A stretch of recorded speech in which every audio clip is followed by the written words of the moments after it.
مصر کے اندر حضرت موسیٰ علیہ السلام نے ایک کبتی کو تھپڑ مار دیا تھا۔ قرآن مجید کے دامن میں یہ واقعہ موجود ہے۔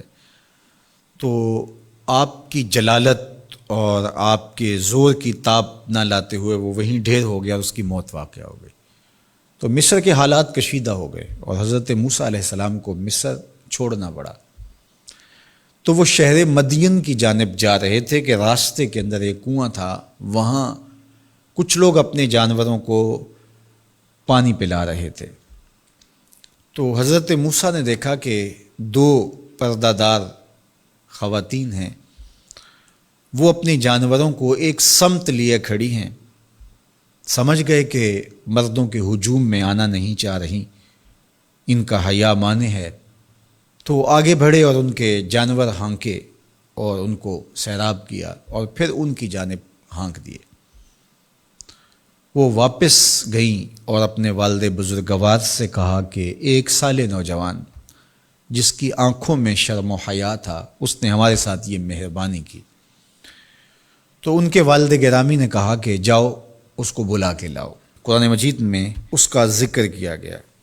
فجاءتہ احداہما تمشی علی استحیاء، ان میں سے ایک خاتون حیا میں سمٹی ہوئی حاضر ہوئی۔ اس نے کہا کہ ہمارے والد گرامی آپ کو بلاتے ہیں، آپ نے ہمارے ساتھ جو مہربانی کی ہے اس کا وہ اجر دینا چاہتے ہیں۔ تو حضرت موسیٰ علیہ السلام ان کے ساتھ چلے گئے، اور جب گئے تو یہ گھر تھا حضرت شعیب علیہ السلام کا، اور یہ صاحبزادیاں حضرت شعیب علیہ السلام کی تھیں۔ تو اس خاتون کا شرم و حیا کے ماحول میں حضرت موسیٰ علیہ السلام کو یہ کہنا اور چل کے اس انداز سے آنا، قرآن نے اس کی حکایت بیان کی ہے۔ تو خدا کو پسند ہے کوئی خاتون حیا کے ماحول میں آئے تو اللہ اس کی آمد کو اور اس کے آنے کو قرآن کا عنوان بنا دیتا ہے اور قرآن کی حکایت بنا دیتا ہے کہ جو خاتون حیا کے جوہر کی مالکہ ہو وہ اللہ کو کتنی اچھی لگتی ہے۔ اللہ اکبر۔ حضرت نبی اکرم صلی اللہ علیہ وآلہ وسلم کا فرمان حیا کے حوالے سے، الحیاء من الایمان، حیا ایمان سے ہے۔ تو جتنے بھی ایماندار لوگ ہیں وہ پھر حیا کے جوہر سے مزین ہوں گے، مالا مال ہوں گے۔ آپ دیکھ لیجئے سب سے بڑے ایماندار تو میرے اور آپ کے آقا مولا ہیں، اور حضور کمواری لڑکی سے زیادہ حیادار تھے۔ باقی حضور کے اصحاب دیکھ لیجئے، ان کا حیا اور حضور کی ازواج مطہرات کا حیا دیکھیے۔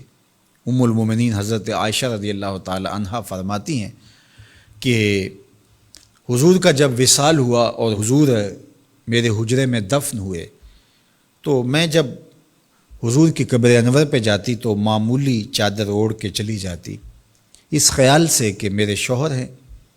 پھر حضرت ابوبکر صدیق رضی اللہ تعالیٰ عنہ کا وصال ہوا تو وہ بھی ساتھ دفن ہو گئے، تو میں پھر بھی اسی حالت میں جاتی اور میں سوچتی کہ ایک میرا شوہر ہے اور دوسرا میرا والد ہے۔ کہا پھر حضرت عمر رضی اللہ تعالیٰ عنہ کا انتقال ہوا اور وہ بھی ساتھ مدفون ہوئے۔ تو حضرت ام المومنین فرماتی ہیں کہ اب جب میں جاتی تو میرا جانے کا انداز مختلف تھا۔ فواللہ ما دخلت الا وانا مشدودۃ علی ثیابی حیاء من عمر۔ کہا اب جب بھی میں جاتی تو خوب اوڑھنی اوڑھ کے اور چادر لے کے جاتی، مجھے عمر سے حیا آتی۔ یہ ام المومنین کا انداز زندگی ہے۔ مخدرات اسلام کو اس سے سیکھنا چاہیے۔ جو قبر میں دفن ہیں ان سے بھی یہ حیا کریں، جو مومنوں کی ماں بھی لگتی ہیں۔ اور آج یہ دلائل دیے جائیں کہ پردہ تو جناب دل کا ہوتا ہے، چہرے کا پردہ تو نہیں ہے۔ باقی کسی کو اپنی آنکھ میں شرم پیدا کرنی چاہیے۔ عورت کو کیا ضرورت ہے کہ وہ اپنے آپ کو ڈھانپ کے رکھے؟ اب ام المومنین کا عمل یہ ہے کہ فرماتی ہیں کہ میں اپنے آپ کو خوب سمیٹ کے جاتی حیاء من عمر۔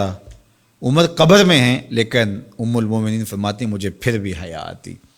اور حضرت سیدہ طیبہ طاہرہ حضرت فاطمہ الزہرا رضی اللہ تعالی عنہا نے کہا کہ عورت کے لیے بہترین پردہ یہ ہے کہ اس کو کوئی غیر مرد نہ دیکھے اور وہ غیر مرد کو نہ دیکھے۔ تو جب یہ ہمارا دین ہمیں سکھاتا ہے اور حیا کا یہ سبق دیتا ہے، بڑوں سے حیا کرنے کی تلقین کی گئی، اللہ سے حیا کرنے کی، اس کے رسول سے حیا کرنے کی تلقین کی گئی۔ صحابہ فرماتے ہیں بعض اوقات ہم کچھ پوچھنا چاہتے ہوتے تھے اور حضور کے حیا کی وجہ سے ہم ایک عرصہ تک وہ بات نہیں پوچھ پاتے تھے۔ آج دادا کے سامنے بچے جس طرح بات کرتے ہیں اور جس طرح بچوں سے حیا کا جوہر ختم ہو گیا ہے اور اس کو وہ تہذیب نو کا کرشمہ سمجھتے ہیں اور جدید دور کی کرامت سمجھتے ہیں، یہ دور جدید کی کرامت نہیں ہے، یہ جاہلیت ہے۔ بڑوں کا احترام اور بڑوں کی عزت یہ زندگی کا جمال ہے۔